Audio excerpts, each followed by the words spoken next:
What's up and welcome to Me, You, and Switch 2. I am me, Tom Tate, and you are you.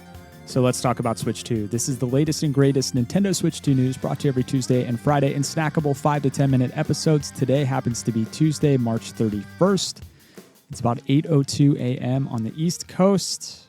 What's going on, everyone? How was your weekend? Hopefully it was fantastic and relaxing. Myself and a couple of friends, we all started Parasite Eve playthrough. Now, I know that this is a original PS1 game. This is not a Switch 2 title. But if there is a series that I would love to see kind of make that triumphant return, kind of like Resident Evil did with Resident Evil 2 Remake, just bringing back a classic, this would be the game. It has like one of the most epic first chapters in a game. I loved it as a kid. It was pretty grotesque looking back that I played this game as a kid, but loved it as a kid. I'm loving it now.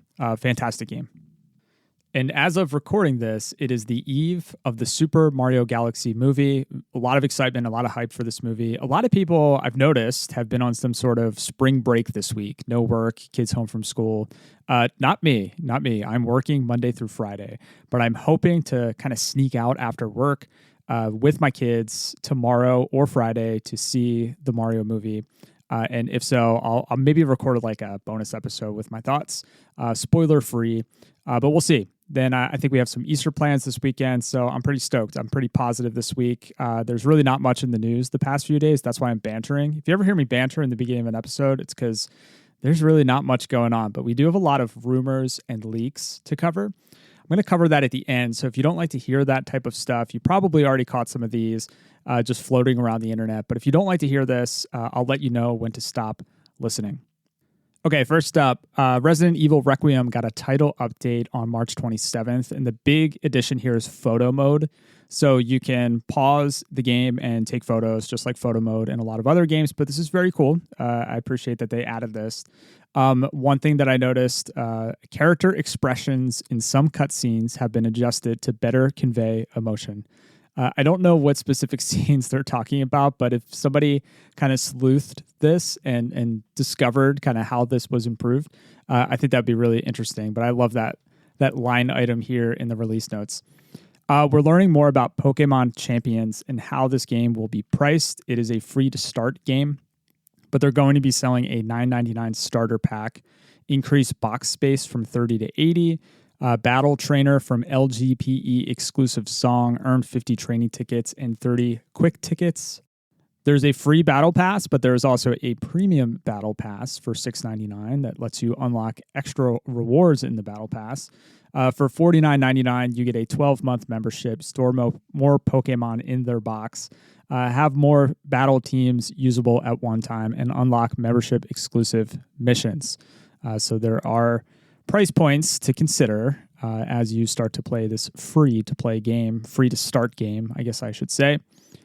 Speaking of money, PlayStation is raising its console prices.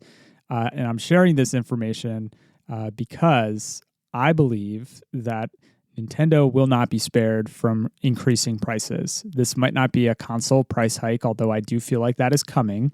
But I think they'll find other ways to raise prices, whether it's their controllers and accessories, which they've already done, or just continuing to put pressure on the pricing of games, which they are already doing, or potentially raising the price of the console or bundling in such a way that you're just getting less for your dollar.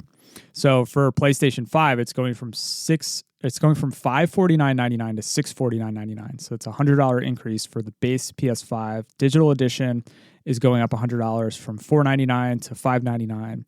And then the PS Pro is going up from $749.99 to $899.99. So $900 for a PS5 Pro, which is just insane. And then the PS Portal, which is their handheld, is going from $199.99, which I always thought was a decent price, to $249.99. And again, that is just, the Portal is not a dedicated handheld. Like, it is literally just a portal to your PS5. So you need both. So quite expensive to get a PlayStation setup these days. And again, this is a console that's been out for quite a bit.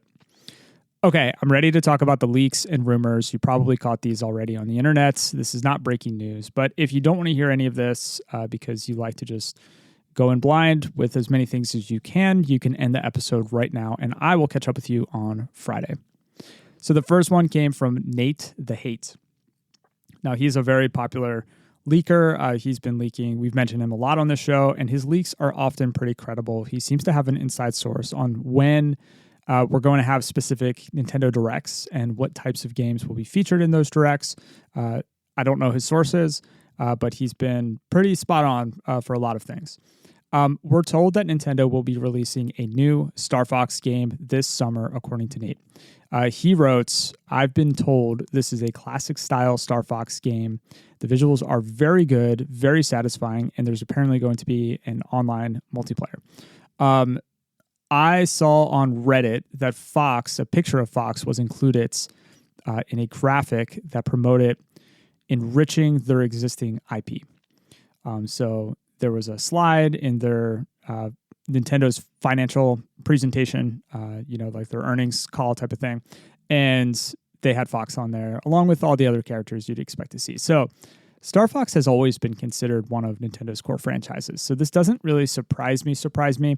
We haven't seen Star Fox since 2017, when Star Fox 2 was released on the Super Nintendo Classic. And before that, it was the Wii U game, Star Fox Zero, in 2016, I believe. So it's been a while. It's been 10 years. And we have not received an original Star Fox game on Switch 1.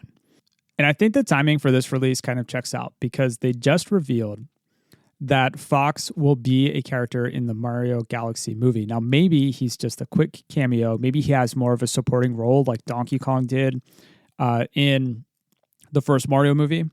I'm not sure. But they need a strong summer title that's not Mario or Zelda, and we just got our Metroid Prime. So I bet this game actually started development on Switch 1, and they decided to just hold it when they needed a gap. Or when they had a gap and they knew they needed a first-party game for Switch 2. And then they realized this synergy, right, between timing it with the movie release. It makes sense to me. I don't know. We'll see what happens. The other rumor from Nate, and we've heard this one a lot through the past year, is that Nintendo is planning to release an Ocarina of Time remake. Now, I've heard mostly that this is a top-down rebuild, right? This is a full rebuild. This is not an HD remaster of the N64 game or the 3DS version, even though the 3DS version is awesome and that would be very good and I would appreciate that. I would enjoy that game. But this is a remake. And that is rumored to be released before the holidays in the second half of 2026. And again, we've heard this one quite a bit. And the second rumor I read this past week, I read it on Go Nintendo. According to a leaker going by Malo932 on YouTube, there is a Super Metroid remake in the works from developer Mercury Steam.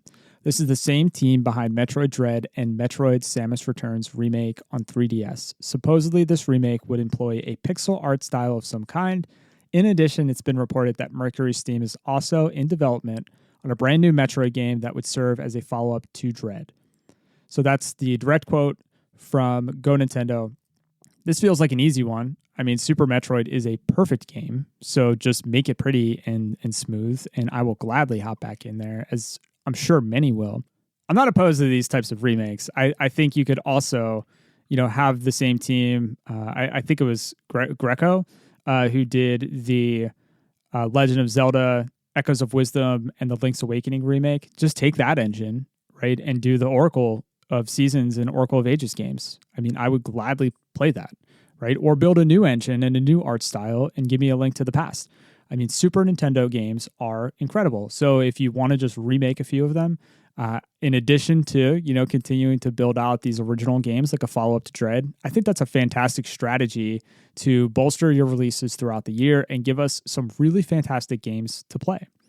What do you think of these, though? I'm curious. What do you hope to see from Nintendo in 2026? Is there anything on your rumor wish list? You can let me know on Blue Sky at Switch2Pod. That's Switch with the number 2 pod. I'm also on Instagram at the same. I don't post much, but feel free to message me on those platforms. If you want to get in touch with me, you can subscribe on YouTube, Spotify, Pocket Casts, Apple Podcasts, wherever you listen to podcasts. We should be there. Switch2pod.com for all the links and the show notes and all that stuff. A kind rating or review goes a long way. Sharing with a family member, friend, Discord server, subreddit, wherever you hang out with gamers goes even further. I can't really talk today. I need another cup of coffee or finish my first one and then get on to the second. I want to thank you as always for your time and your attention. Much love. Now go play some games.